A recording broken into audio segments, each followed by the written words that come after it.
10 വർഷം ഒരിക്കലും ഇടതുപക്ഷം തുടർച്ചയായി ഭരിച്ചിട്ടില്ല. ആ ദുരന്തം കണ്ടവരാ നമ്മൾ. 2 ദുരന്തം കണ്ടു. എന്താ? 1920-കളിൽ സ്പാനിഷ് ഫ്ലൂ എന്ന് പറഞ്ഞ് ലോകം മൊത്തം വ്യാപിച്ച ഒരു ഫ്ലൂ നമ്മൾ കണ്ടു. ആ തലമുറ കണ്ടു. ഈ തലമുറയ്ക്ക് ഇത് കാണേണ്ടി വന്നത് കോവിഡിനൊപ്പം മറ്റൊരു ദുരന്തം കാണേണ്ടി വന്നു. അതാണ് ഇടതുപക്ഷം തുടർന്നാണ്. ഇപ്പൊ എന്തൊക്കെ അവകാശവാദങ്ങളുടെ പുറത്ത് അവകാശവാദം.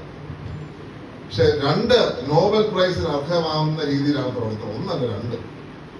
ആദ്യത്തെ രസതന്ത്രമാണ്. എന്താ?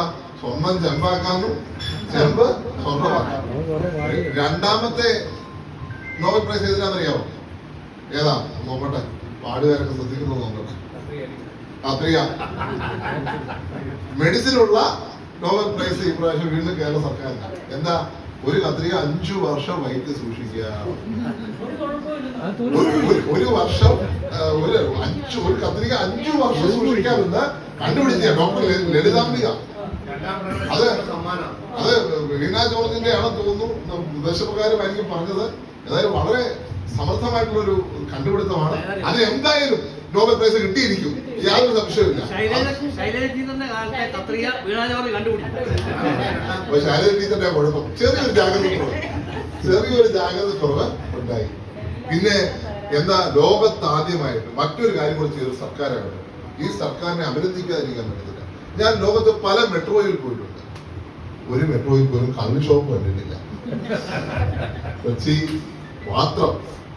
അതിന് അവാർഡ് കൊടുക്കാൻ വേറെ ഇല്ല. ആ ഒരു കാറ്റഗറി ഇല്ലാത്ത നോബൽ കൊടുക്കത്തില്ല.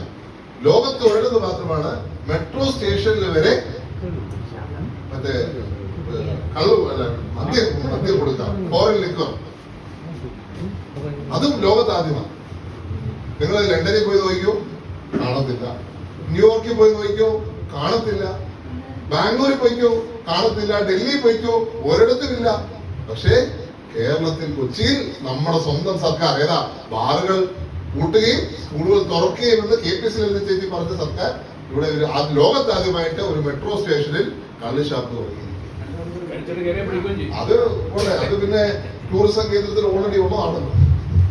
അത് ടൂറിസം കേന്ദ്രത്തിൽ ഓൾറെഡി ഉള്ളതാണ്. ഇത് ബാക്കിയുള്ള സ്ഥലത്തൂടെ ആക്കി, ഇത്രേ ഉള്ളൂ. പക്ഷെ ഇതാദ്യമായിട്ടാണ് ഒരു മെട്രോയിൽ പോകുന്നവർ കുടിച്ചോണ്ട് പോട്ടെ.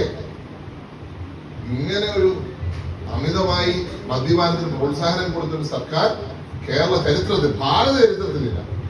എന്നിട്ട് പറയുന്നത് ഞങ്ങൾ ഇതൊക്കെ ശരിയാക്കി കൊണ്ടുവന്നു എന്നുള്ളതാണ്. അതുകൊണ്ട് ഈ സർക്കാരിനെതിരെയുള്ള വലിയൊരു മുന്നേറ്റമാണ് ഇവിടെ നടക്കാൻ പോകുന്നത്.